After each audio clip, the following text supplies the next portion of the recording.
Vamos estudar com o pastor Afonso Chaves, dentro da série Instituto Gunnar Vingre, a segunda carta aos Tessalonicenses.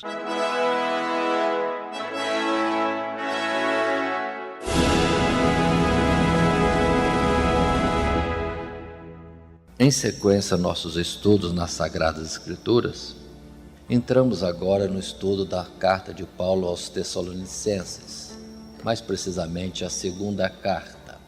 Fazendo menção desta cidade Tessalônica, o que temos visto já desde a primeira carta, que Tessalônica era uma cidade-porto da província da Macedônia.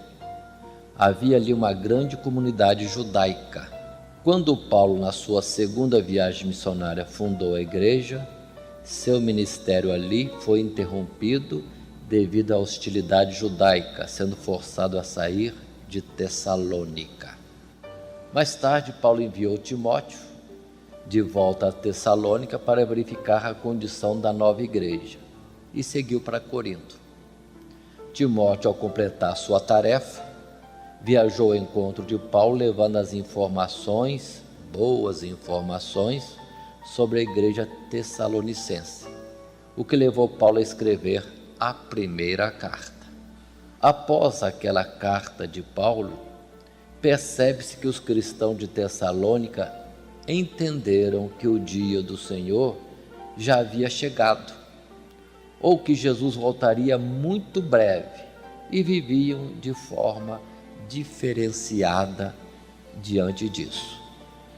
Vamos dizer, na ideia de que Jesus está para chegar a qualquer instante, a vida cotidiana ficou alterada. Estavam como que na expectativa que Jesus chegaria daqui a pouco ou no dia de amanhã, e muitas das tarefas normais do dia a dia estavam sendo deixadas. Houve uma alteração da vida normal dos Tessalonicenses. Então Paulo escreve essa segunda carta a fim de corrigir este entendimento e as consequentes maneiras de agir. Se não é assim, como viver? Viver na presença de Cristo, como ele diz na primeira carta, aguardando quando o Senhor vier. Nesta carta, Paulo diz que antes da vinda de Cristo haverá um tempo de apostasia e a manifestação daquele a quem ele chama de o homem do pecado, o filho da perdição, ou o iníquo, ou conforme vemos em João, o chamado anticristo. Observe bem, é um ponto importante da carta, quando ele diz que antes de Jesus vir, tem que haver uma apostasia e a manifestação do homem do pecado. Mas depois diz, Jesus virá e os escolhidos terão sua sorte mudada em descanso e eterna segurança.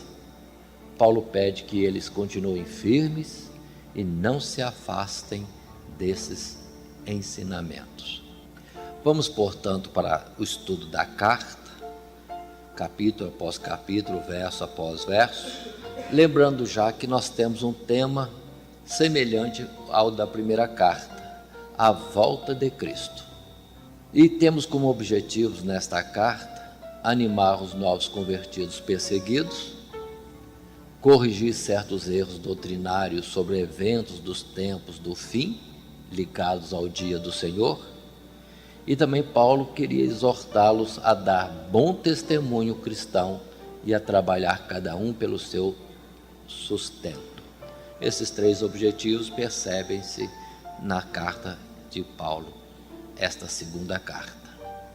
Para isso nós vamos estar considerando no esboço, caminhando pela carta, nos seguintes tópicos. Naturalmente teremos primeiro a saudação inicial, comum nas cartas de Paulo. Teremos três partes de estudo.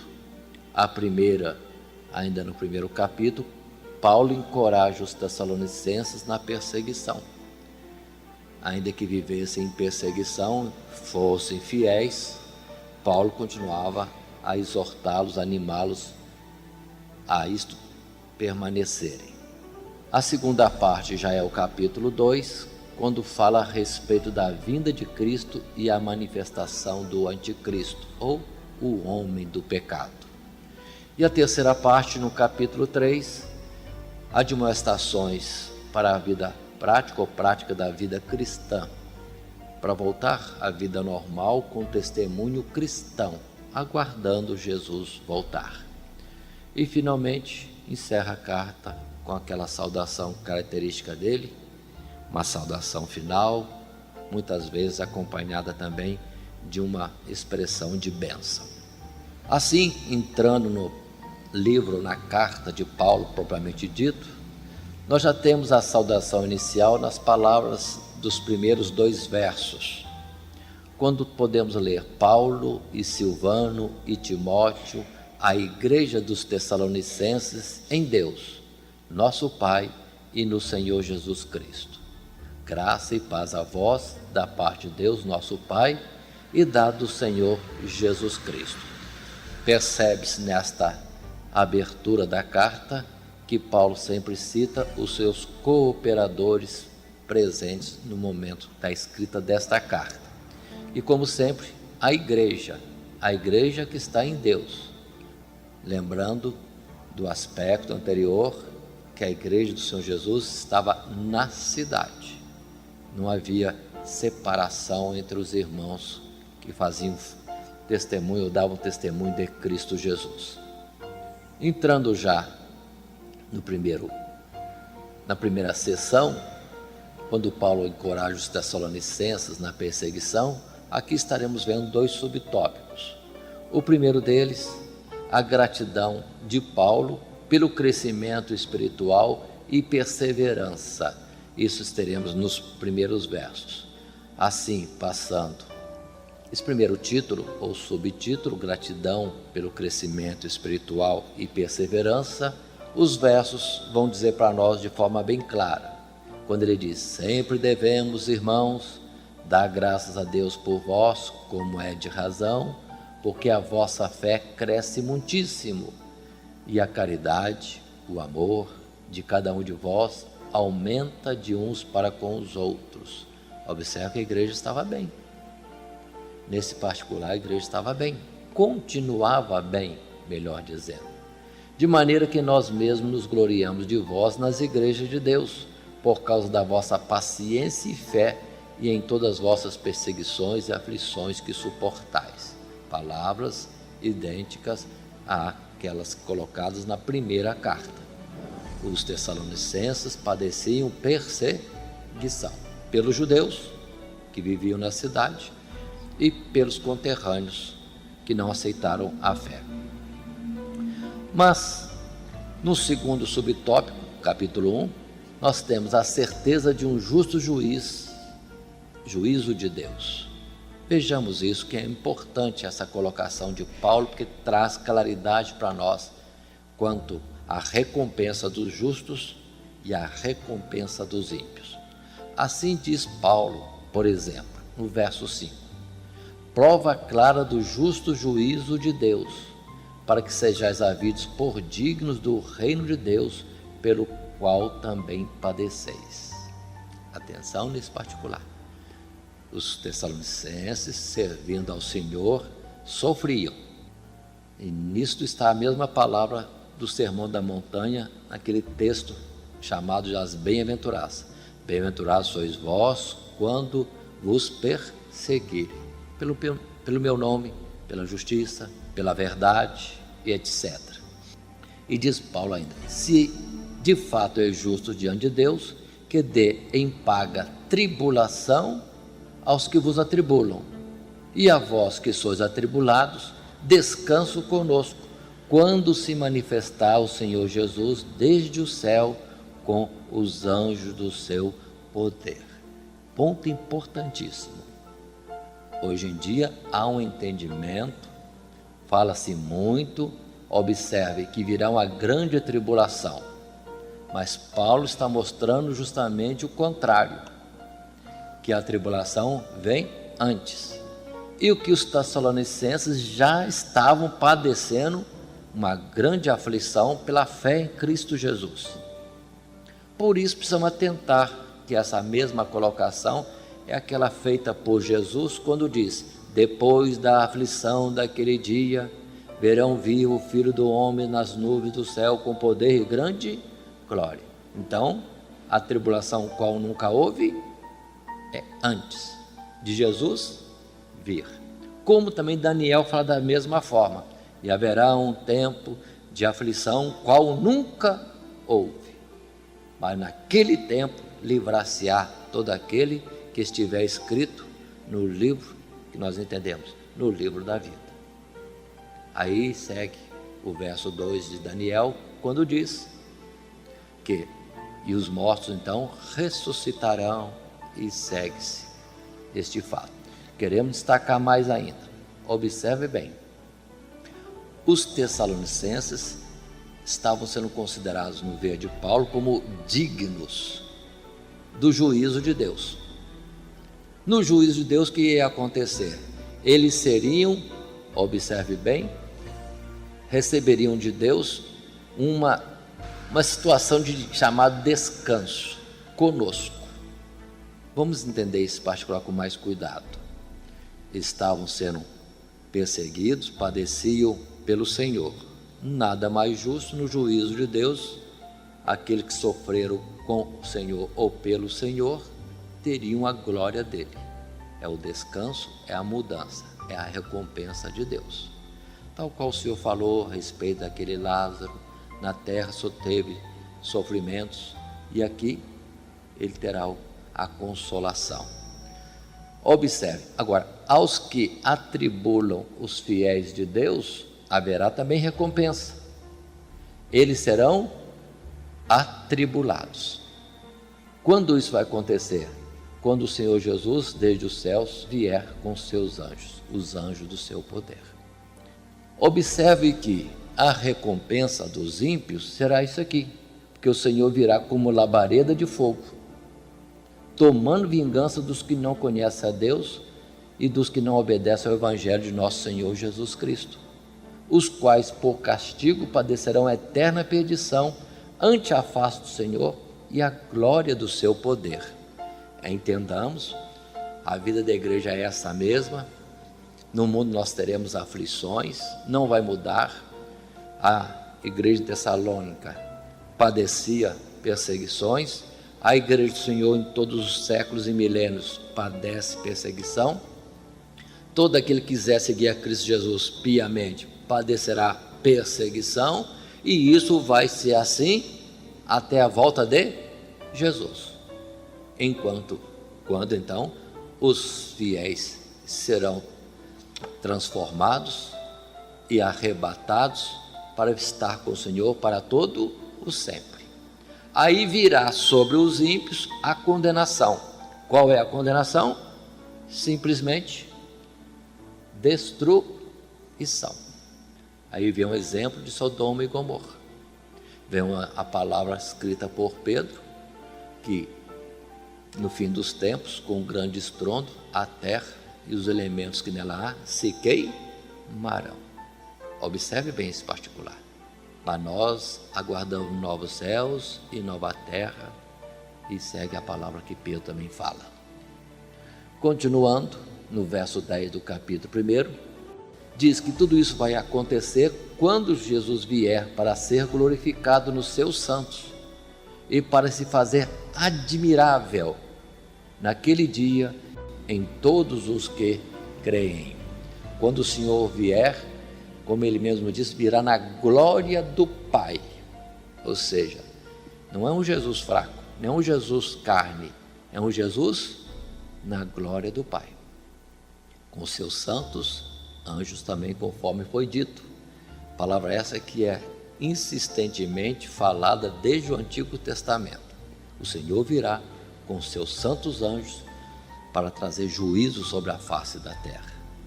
Assim diz ele, continuando: pelo que também rogamos sempre por vós, para que o nosso Deus os faça digno da sua vocação e cumpra todo o desejo da sua bondade e a obra da fé com poder, para que o nome do Senhor Jesus Cristo seja em vós glorificado, e vós nele, segundo a graça de nosso Deus e do Senhor Jesus Cristo, para que isso viesse a ser verdade, se completasse na vida dos Tessalonicenses. Paulo rogava insistentemente a Deus para que eles fossem guardados nesta fé.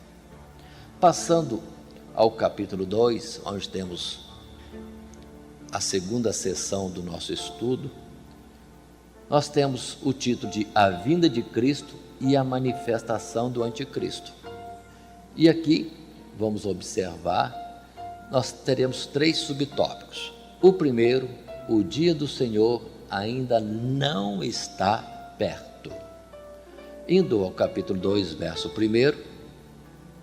Paulo diz assim: atentem, ora, irmãos, rogamos pela vinda de nosso Senhor Jesus Cristo e pela nossa reunião com Ele, que não vos movais facilmente do vosso entendimento, nem vos perturbeis, quer por espírito. Se algum espírito estivesse na igreja falando que Jesus vinha logo, quer por palavra, se alguém dissesse isto, quer por epístola ou carta que alguém escrevesse, até mesmo dizendo que era de Paulo, não, eles não acreditassem. Ou seja, não se movais facilmente, como se o dia de Cristo estivesse já perto.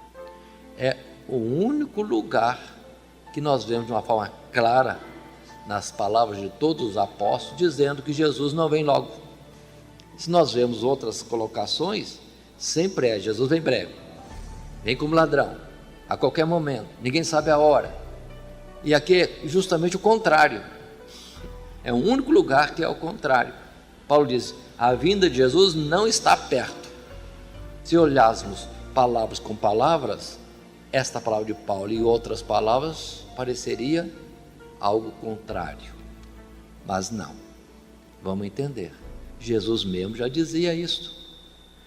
Em algumas parábolas nós vemos como o Senhor dizendo que o reino dos céus é semelhante a um homem que recebeu um reino e saiu para tomar posse do seu reino, e demorando, aí os seus servos começaram cada um a tomar uma atitude, segundo a palavra que Jesus disse, que denota que ele demoraria. Quando ele falou sobre as 10 virgens, mas demorando o esposo, tosquenejaram todas. Então, quanto à vinda do Senhor Jesus, ele sabia que não seria em 5 anos, em 10 anos, em 50 anos, em 100 anos, demoraria. Observe, entretanto, que nós não vamos ficar vivos esse tempo todo para esperar, né? Porque o nosso tempo é 70 anos, quanto muito 80, e tudo isso, o que passa dos 70 é canseiro, é enfado. Então, para nós, Jesus vem logo, porque pode ser hoje mesmo que nós tenhamos um encontro com o Senhor, no sentido de que Ele não veio, mas nós já partimos dessa existência. Então, para nós, continua válido. Jesus vem a qualquer instante. É numa visão particular de cada um frente à vinda de Jesus.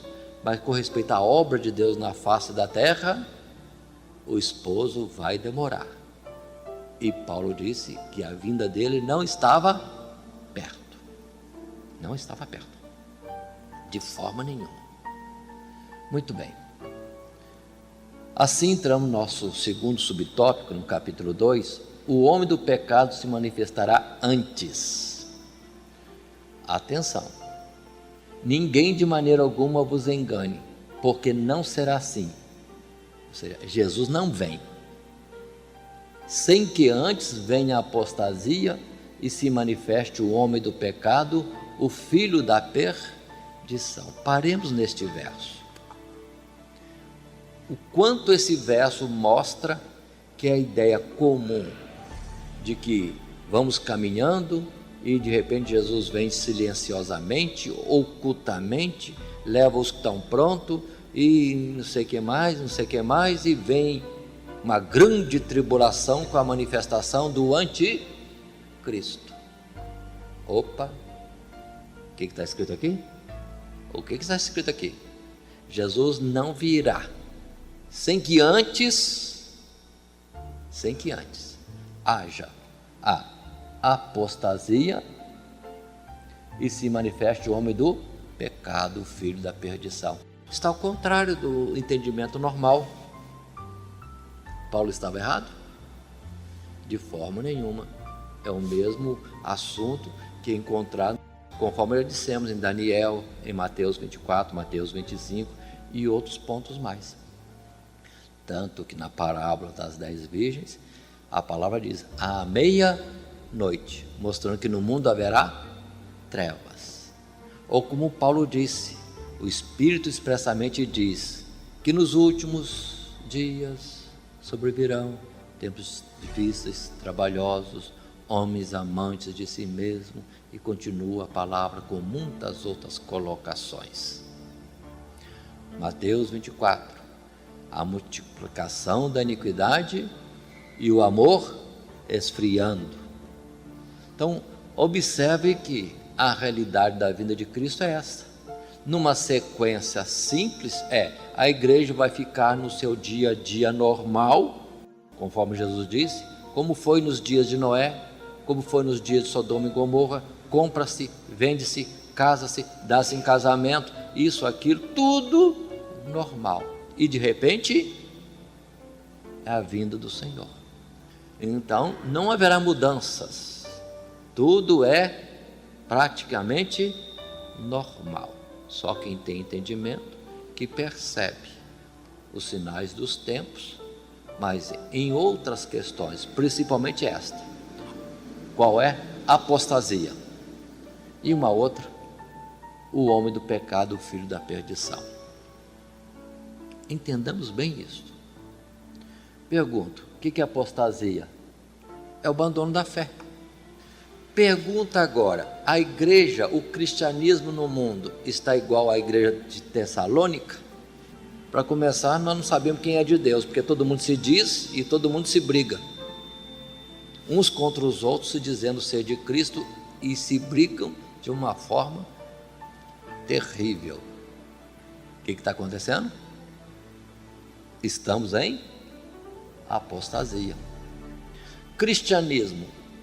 A maior representatividade do cristianismo no mundo é reconhecido pela idolatria. Vamos falar, claro, o catolicismo romano. O espiritismo, que invoca os mortos e crê na reencarnação e etc., se diz cristão também. E os evangélicos, até pentecostais, que dizem que são a expressão mais pura do cristianismo, hoje em dia está difícil, porque vemos claramente que estão aceitando o divórcio, estão no segundo casamento, terceiro casamento, e agora com este assunto de aborto, homossexualidade, também estão aderindo. Então, verdadeiramente, o cristianismo está uma vergonha no mundo. Já é a expressão de uma apostasia, o abandono da fé, do amor, da pureza. E quanto mais se vai dizer que o cristão hoje está usando o nome de Cristo para ser próspero neste mundo. Aí é o rico que quer viver esplêndida e regaladamente. Isso é cristianismo? Cristianismo é renúncia. É cada um negar a si mesmo, aborrecer a si mesmo, tomar a sua cruz e seguir o Senhor.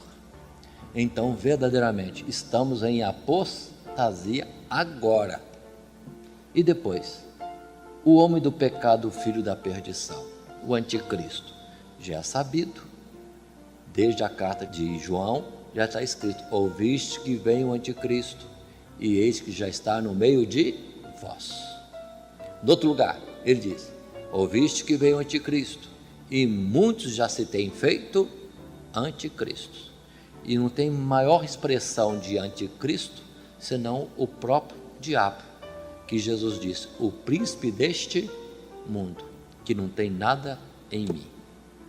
Observe bem isso, que na verdade a cada dia se manifesta mais. Por exemplo, observe as nações, observe os governos, observe a lei que está no mundo.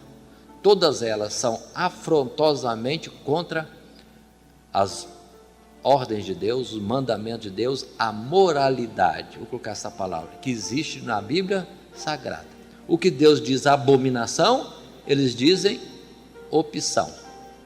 E tem um tratamento todo cheio de, vamos dizer assim, privilégios, enquanto que a normalidade, o correto, o normal, na vida comum dos homens, está sendo desprezado. Vivemos sim, agora este tempo, pelo que a vinda de Jesus, agora sim pode estar perto. Repito, a vinda do Senhor não está perto. Quando é que Paulo falou isso? Quando escreveu a igreja em Tessalônica. Quanto tempo tem isso? Quase 2000 anos. Paulo estava certo? Estava certo. E Jesus já veio? Não veio. Por quê? Antes tinha que acontecer isso que nossos olhos estão vendo. Este cristianismo vergonhoso no mundo. Vergonhoso. É só observar como que passavam os olhos, assim, uma análise das nações chamadas cristãs e ver o que tem de bom nessas nações, onde há mais corrupção, onde há mais drogas, isso está bem difundido, onde há mais prostituição, pornografia e todas as abominações que possam ser citadas ou não citadas. Isso é cristianismo? Certamente vivemos o tempo de uma apostasia. Que sejamos como Elias, nem que sejamos cada um de nós o único no meio de todos, mas temos que ser, porque a apostasia chegou. E voltando à ideia anterior, Jesus não vem antes dessas duas condições. Continuemos, verso 4. Esse filho da perdição se opõe e se levanta contra tudo que se chama Deus ou se adora, de sorte que assentará como Deus no templo de Deus, querendo parecer Deus. Observe o mundo, os governantes, os ricos, eles não querem saber de Deus. Tanto que há um movimento no mundo, justamente na ideia de que os homens podem resolver os problemas da humanidade. Como? Se eles não sabem nem imprimir mais velocidade, nem diminuir a velocidade do globo terrestre em torno do Sol. Se eles não podem reter os tsunamis, nem controlar o tempo, não podem nem mesmo segurar os vulcões, os terremotos, como é que eles vão resolver a situação deles? A criatura dispensando o Criador, achando que vão dar conta da sua própria casa, esse globo terrestre, e não estão conseguindo. Observe tudo isso. Estão colocando como Deus, e também nas leis totalmente diferenciadas. Continuando, Paulo diz: não vos lembrais de que estas coisas vos dizia quando ainda estava convosco? E agora vós sabeis o que o detém, para que a seu próprio tempo seja manifestado. Porque já o mistério da injustiça opera. Somente há um que agora resiste, até que do meio seja tirado. Então será revelado o iníquo, a quem o Senhor desfará pelo assopro da sua boca e aniquilará pelo esplendor da sua vinda. Observem este particular aqui. O mal está aí, porque a operação das trevas, do homem, do pecado, do filho da perdição, o anticristo, já está presente. Não é só João que diz, Paulo também diz, o mistério da injustiça opera. Há injustiça no mundo desde Abel, injustiça com Jesus, injustiça com Estevão, com Tiago, com Pedro, com Paulo, com todos os que são servos do Senhor e todos os milênios. Observe isso. Então já havia essa operação de injustiça. Havia trevas no mundo e o sol da justiça raiou entre nós, quando Jesus esteve conosco. Mas observe que Jesus se retirou. E tão somente um é que tem detido o mal, para que não tenha força total e nós sejamos poupados. Quem é este um que detém as trevas? É justamente o Espírito Santo de Deus. É Ele que convence cada um do pecado, da justiça e do juízo. Enquanto Ele fala, enquanto Ele opera, o mal vai sendo retido. Mas observe que o Espírito de Deus está sendo entristecido com todos esses cristãos somente de nome e não de vida, segundo o modelo cristão. Então o Espírito de Deus está entristecendo, está se retirando. É de onde então se cumpre a palavra, que haverá trevas sobre a face da terra. O sol não dará a sua luz. E a lua, que deveria estar brilhando, está manchada de sangue, porque é irmão contra irmão, ou cristão contra cristão. Observe isso. Mas o Espírito de Deus vai retendo, mas ao mesmo tempo que ele retém, pela própria multiplicação da iniquidade, ele vai se afastando. Na primeira carta, Paulo já disse: não extingais o Espírito. Mas o processo vai ser esse mesmo, na previsão de Deus. O Senhor vai se retirando, o Espírito de Deus vai se retirando, e a porção última deverá estar em cada crente, como azeite na vasilha, para fazer brilhar ou acender as lâmpadas. Quando Jesus vier, seremos salvos se tivermos guardado a porção do Espírito de Deus em nós, porque nele estamos selados para o dia da redenção. Continuando, Paulo ainda diz: a esse, filho da perdição, homem do pecado, cuja vinda é segundo a eficácia de Satanás, com todo o poder e sinais e prodígios de mentira, e com todo engano da injustiça para os que perecem, porque não receberam o amor da verdade para se salvarem. E por isso Deus lhes enviará a operação do erro, para que creiam a mentira, para que sejam julgados todos os que não creram a verdade, antes tiveram prazer na iniquidade. É quando, de outra oportunidade, eu disse: porque tanto, vamos dizer assim, destaque da janela 1040, que não tem quase que cristianismo algum, sendo que lá na verdade é o berço do cristianismo. Estão entendendo? Foi lá que começou. Os que estavam crentes já passaram. E que ficou? Na verdade, os infiéis e a geração daqueles que preferiram a mentira, desprezando a revelação da salvação. Com isso, vai havendo um deserto na terra, as trevas vão avançando, e nós aqui é que temos que cuidar, para não perdermos também essa unção e virmos a ser um deserto, outra janela no futuro que não sabemos quando. Mas observe bem esse particular.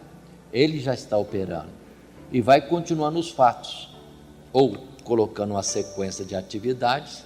Os dias vão passando, Deus somente é o que pode fazer avivamentos, e a pessoa avivada deve manter a chama acesa, porque a tendência natural é ele passar dessa existência e, na sequência, o amor vai esfriando, nas gerações seguintes vai se esfriando e perde-se até a fé.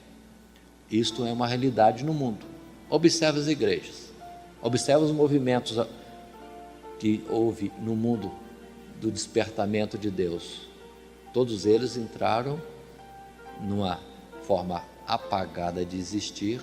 Então a gente com o título às vezes, mas onde está o brilho do Espírito Santo que levantou a obra? Vai se extinguindo. Vamos ver a Assembleia de Deus, pronto? Quando há mais briga, há mais desentendimento, há mais política, reclama-se tanto de uma coisa e outra e não se entende nem entre os próprios assembleianos. O que está acontecendo?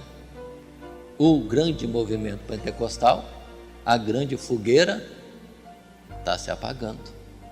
E o Senhor vai trazer, então, permitir o que tem que vir de mal. Aquele que está em pé, cuide para que não caia. Guarda o azeite até o fim. Só que no meio desse tudo, há um privilégio pela eleição, que Paulo considera para os Tessalonicenses, que seja para nós mesmos.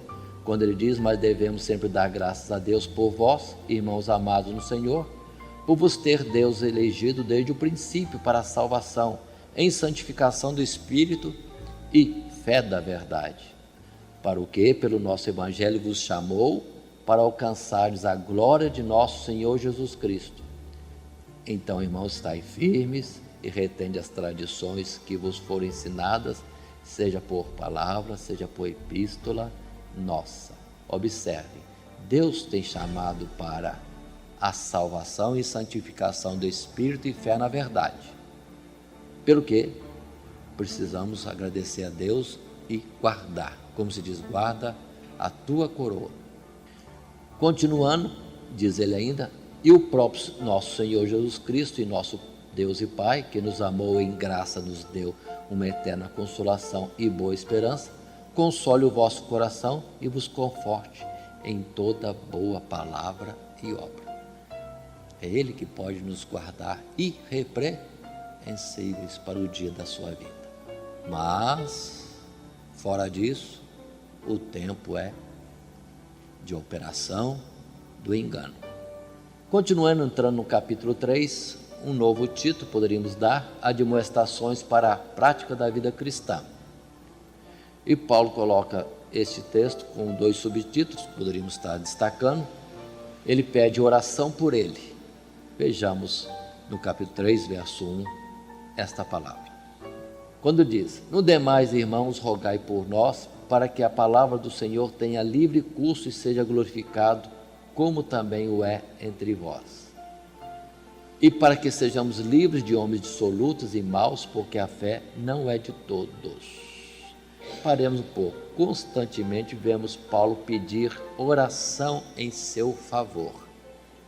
Poderíamos estar considerando que Paulo entendia bem o valor da oração. Orando por ele, ele teria ousadia, teria graça, teria direção para, com mais eficácia, com mais rendimento, estivesse no seu ministério. Ou seja, algo que deve continuar até hoje, cada um orando pelo outro. E nesse processo de oração da igreja uns pelos outros, conforme também está em Efésios, para nós termos toda a armadura de Deus, mas lá para frente diz: orando em todo o tempo, com toda oração e súplica, uns pelos outros. O que acontece? Somos fortalecidos pelo amor um dos outros, somos fortalecidos por Deus, e ao mesmo tempo o mal se afasta, ou por Deus é afastado, e vamos tendo vitória até aquele grande dia. E aqui ele diz: fiel é o Senhor, que vos confortará e guardará do maligno. E confiamos de vós no Senhor, que não só fazeis, como fareis o que vos mandamos. O que ele manda? O que já estavam fazendo? Orando. Ora, o Senhor encaminhe o vosso coração na caridade de Deus e na paciência de Cristo. Continuando, umas palavras finais de orientação, no subtópico desse capítulo 3, separando-se dos desordeiros e vivendo exemplarmente. Aqui que Paulo traz aquela expressão que resume todo este capítulo quase, quando ele diz a respeito daqueles que não querem trabalhar, que também não comam. Como foi que isso aconteceu e chegou a este ponto? Está escrito aqui, Paulo dizendo, a partir do verso 6, mandamo-vos, porém, irmãos, em nome de nosso Senhor Jesus Cristo, que eu vos aparteis de todo irmão que andar desordenadamente, e não segundo a tradição que de nós recebeu. Então, alguns estavam desordenados na sua forma de viver, não obedecendo o que Paulo tinha ensinado. E o que é que Paulo tinha ensinado? Verso 7, vós mesmos sabeis como convém imitar-nos, pois que não nos ouvemos desordenadamente entre vós, nem de graça comemos o pão de homem algum, mas com trabalho e fadiga, trabalhando noite e dia, para não sermos pesados a nenhum de vós. Então o destaque dessa palavra de Paulo é que Paulo dava o exemplo trabalhando para ter o seu próprio sustento e não sendo pesado para com os irmãos. Isso denota que, diferentemente, muitos estavam vivendo desordenadamente. Como assim? Não trabalhavam para o seu próprio sustento. Ociosos? Possivelmente. Talvez na ideia que Jesus vem amanhã ou depois de amanhã, não vou fazer mais nada. Possivelmente. Ou tendo por pretexto ser cristão, e com isso Deus é bom pai, vai cuidar dele, viver pela fé. Viver pela fé? Ou viver desordenadamente, na ociosidade e sendo pesado aos outros. Precisamos colocar as palavras adequadamente. Mas observe que tudo aqui Paulo fala de trabalhar. Ele trabalhava noite e dia para não ser pesado a ninguém. Em outro lugar ele vai dizer, para ter o que repartir com os que verdadeiramente têm necessidade. Continuando, verso 9, não porque não tivéssemos autoridade, mas para vos dar em nós mesmo exemplo, para nos imitardes. Então Paulo poderia, como pregador do evangelho, tendo que dedicar ao evangelho, tendo que estar em oração, meditação da palavra, depois pregar, ele devia não estar trabalhando, sendo sustentado pela própria igreja, mas ao contrário, ele trabalhava para dar o exemplo, para que todos fizessem o mesmo, cada um cuidasse do seu próprio sustento, não sendo pesado aos demais irmãos, tendo ele autoridade, porque no outro lugar está escrito, para não impedir o boi que trilha de se alimentar, ou a palavra digno é obreiro do seu salário, mas aquele que trabalha para o Senhor é digno que viva da obra do Senhor, mas muitos querem fazer o contrário, querem viver da obra do Senhor, sem corresponderem com o trabalho da obra do Senhor. Observe como virou profissão hoje em dia, o aspecto de ser crente e de ser líder de uma comunidade, é para receber e não é para se dedicar. Continuemos. Disse ele ainda no verso 10, porque quando ainda estávamos convosco, vos mandamos isso, que se alguém não quiser trabalhar, não coma também. Forte essa palavra. Como também em Timóteo ele vai dizer, quanto ao cuidado e assistência às viúvas, aquelas que verdadeiramente são viúvas, que não tem quem cuide delas, que não tenha filhos, que não tenha netos, porque a obrigação primeira não é da igreja, a obrigação primeira é da família. Continuando, porquanto ouvimos que alguns de vós andam desordenadamente, não trabalhando, aqui está claro, mas fazendo coisas vãs. A esses tais, porém, mandamos e exortamos por nosso Senhor Jesus Cristo, que trabalhando com sossego, comam o seu próprio pão. E vós, irmãos, não vos canseis de fazer o bem. Mas se alguém não obedecer a nossa palavra por esta carta, notai o tal, e não vos mistureis com ele, para que se envergonhe. Todavia, não o tenhais como inimigo, mas admoestai-o como irmão. Observe que a carta se resume nesse particular.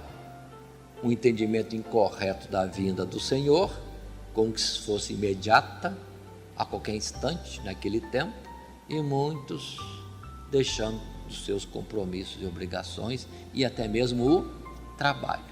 A ênfase percebe-se agora nesse final, nesses últimos versos. Muitos estando no aguardo da vinda do Senhor e nada mais. Continuando, ele observa aqui que a esses deve-se ter o cuidado de repreendê-los, mas não tê-los como inimigo, tendo cuidado de admoestar, exortar, corrigir, ensinar. Finalmente, a carta termina nos últimos 3 versos com a saudação final e bênção, quando Paulo diz: ora, o mesmo Senhor da paz vos dê sempre em paz e de toda maneira.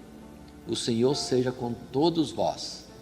Saudação de minha própria mão, de mim, Paulo, que é o sinal em todas as epístolas. Assim escrevo.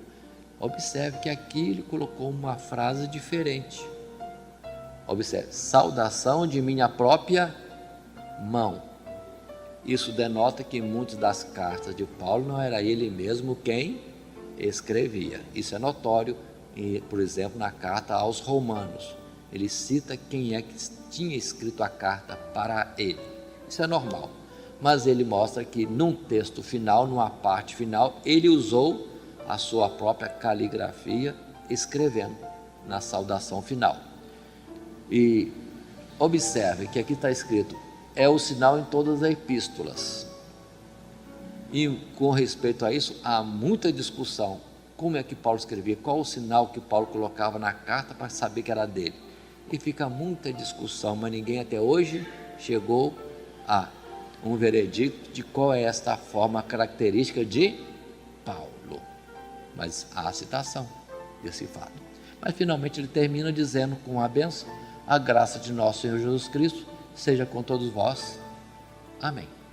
Passando à consideração final do que nós estudamos, o roteiro que nós seguimos foi esse: saudação inicial, abertura da carta, o primeiro capítulo, Paulo encorajando os Tessalonicenses que estavam sofrendo perseguição. A segunda parte, capítulo 2, a vinda de Cristo e a manifestação do anticristo, o destaque que Jesus só vem, a vinda de Cristo só acontecerá depois da manifestação do anticristo, e não o contrário, como dizem, primeiro o anticristo e Jesus vem depois para um reino milenar na terra. Não tem isto, não existe isto. O tempo vai vivendo no normal de cada dia, as trevas vão avançando, o anticristo está se manifestando cada vez mais claro. Observe a violência que está no mundo e parece que ninguém tem solução para isto, e todo aquele que usa de engano e violência parece prevalecer. É a realidade do mundo, cada vez mais clara e mais abrangente essa situação, e Jesus virá depois com a destruição deste mundo, e virá como labareda de fogo.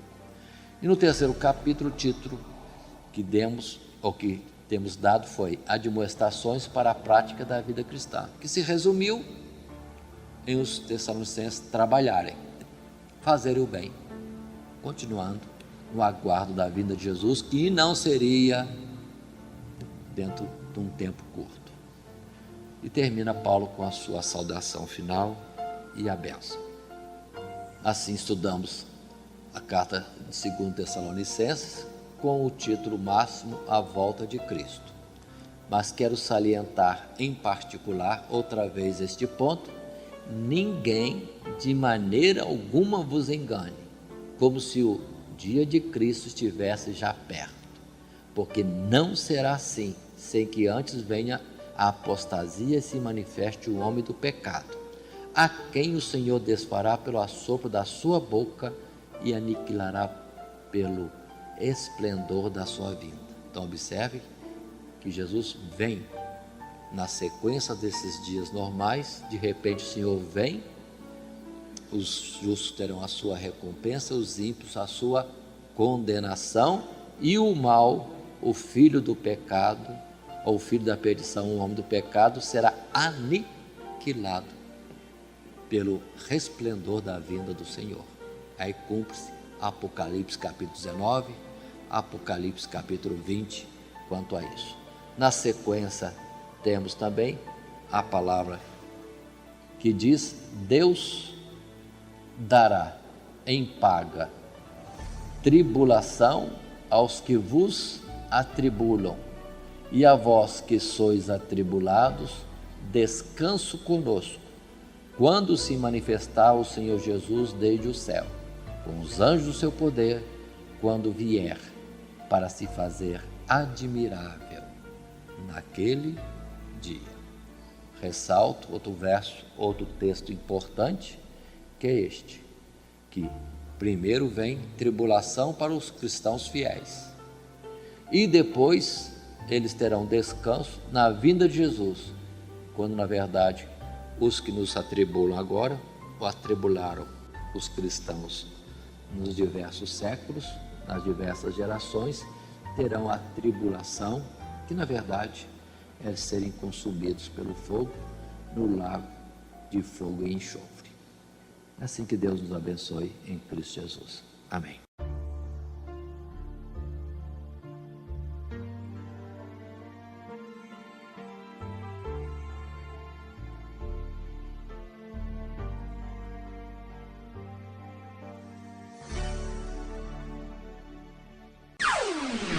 Todo dia, toda hora, muito mais prazer em ouvir. Radionete Grata Nova. Web Rádio, a qualidade que faz a diferença, cada vez mais necessária. Rede Grata Nova de Evangelização. Acesse nosso site www.horadadecisão.com.br. Hora da Decisão, tudo junto, sem acento.